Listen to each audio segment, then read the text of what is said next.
আমন্ত্রণ জানাচ্ছি প্রবাস কণ্ঠ রাতের বুলেটিনে পাওয়ার্ড বাই জেএনজি কার্গো। শুরুতেই জানিয়ে দেব আজকের প্রধান শিরোনামগুলো।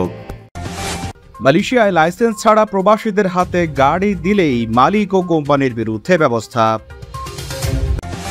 মালয়েশিয়ায় মাটি চাপায় মৃত্যু 3 বাংলাদেশির, 45,000 রিঙ্গিত জরিমানা আদালতে। মালয়েশিয়ায় বাংলাদেশ হাইকমিশনে মোবাইল কনসুলার সেবার উদ্বোধন। এবং 17 দিনে প্রবাসী আয় প্রায় $136 কোটি। দেখছিলেন শিরোনাম, এবার বিস্তারিত। মালয়েশিয়া থেকে দেশে মালামাল পাঠানোর পাশে আছে প্রবাসীদের বিশ্বস্ত জেএমজি কার্গো অ্যান্ড লজিস্টিক্স। প্রতি শুক্রবার শিপমেন্টে মালামাল যাচ্ছে বাংলাদেশের 64 জেলায়, প্রতি কেজি মাত্র 26 রিঙ্গিত করে।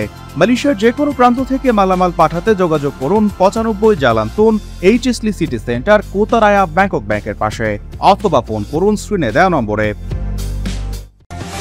মালয়েশিয়ার রোড ট্রান্সপোর্ট ডিপার্টমেন্ট আরটিডি এমন কোম্পানি এবং ব্যক্তিদের শনাক্ত করতে একটি অভিযান চালাবে যারা বৈধ ড্রাইভিং লাইসেন্স নেই এমন বিদেশিদের কাছে তাদের যানবাহন লিজ বা ভাড়া দিয়েছে।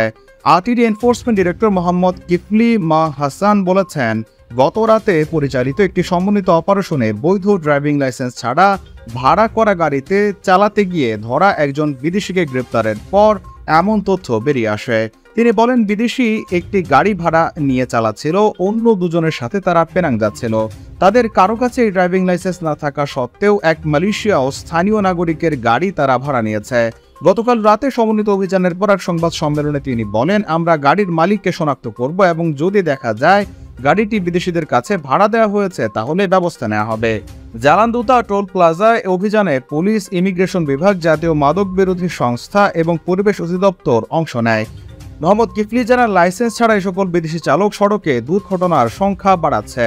আরটিডি সমস্যা সমাধানের জন্য অপারেশন চালিয়ে যাবে বলেও মন্তব্য করেন তিনি বলেন, এর আগে ইন্দোনেশিয়ান, বাংলাদেশি, নেপালি এবং ভারতীয় নাগরিক সহ 21 জন বিদেশিকে পরিদর্শন করা হয়েছে এবং তাদের মধ্যে একজন ইন্দোনেশিয়ান নারী সহ 7 জনকে গ্রেপ্তার করা হয়েছে। মালয়েশিয়ায় গত বছরের নভেম্বরে একটি সড়ক নির্মাণ প্রকল্পে কাজ করার সময় 10 মিটার গভীরে মাটি চাপা পড়ে 3 বাংলাদেশের মর্মান্তিক মৃত্যু হয়। সে ঘটনায় স্থানীয় নিয়োগকর্তার নামে কর্মক্ষেত্রে অবহেলা জড়িত মামলা রুজু হয়। আজ কেলান্তারের পোতাবাড়ু দায়রা আদালত সেই কোম্পানিকে 45,000 রিঙ্গিত জরিমানা করেছে, যাদের নিরাপত্তা ব্যবস্থা নিতে ব্যর্থতার ফলে খনন কাজ করার সময় 3 বাংলাদেশি শ্রমিকের মৃত্যু ঘটে। কোম্পানির প্রতিনিধির দোষী সাব্যস্ত হওয়ার পর বিচারক নিক হাবরি মোহাম্মদ এই সাজা ঘোষণা করেন। তবে নিয়োগকর্তা জরিমানা দিতে ব্যর্থ হলে তাকে 12 মাসের কারাদণ্ড ভোগ করতে হবে।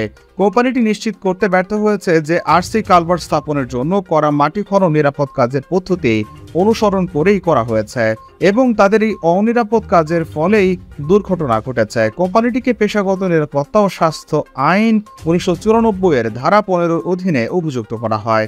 কেলান্তার অকুপেশনাল সেফটি অ্যান্ড হেলথ ডিপার্টমেন্টের প্রসিকিউটিং অফিসার হাইজুল আফতা মাস্ট্রি দ্বারা প্রসিকিউশন পরিচালিত হয়, যখন কোম্পানির ম্যানেজার কোম্পানির পক্ষে প্রতিনিধিত্ব করেন।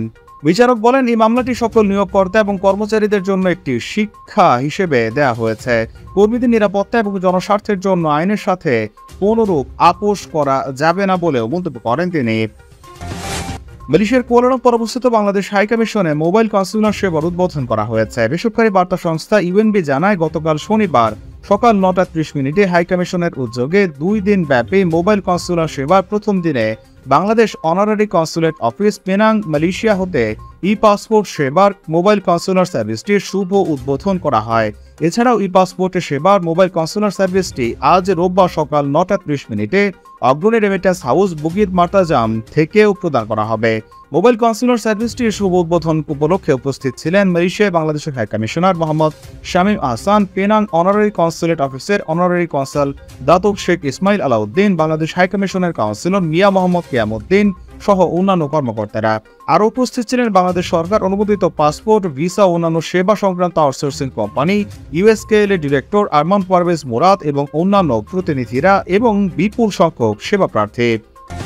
চলতি মাসের প্রথম 17 দিনে এই প্রবাসীরা 135 কোটি 87 লাখ মার্কিন ডলার রেমিটেন্স পাঠিয়েছেন।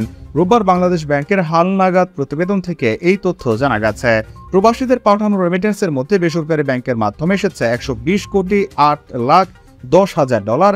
এছাড়া রাষ্ট্র মালিকানাধীন ব্যাংকগুলোর মাধ্যমে এসেছে 14 কোটি 88 লাখ 10 হাজার ডলার।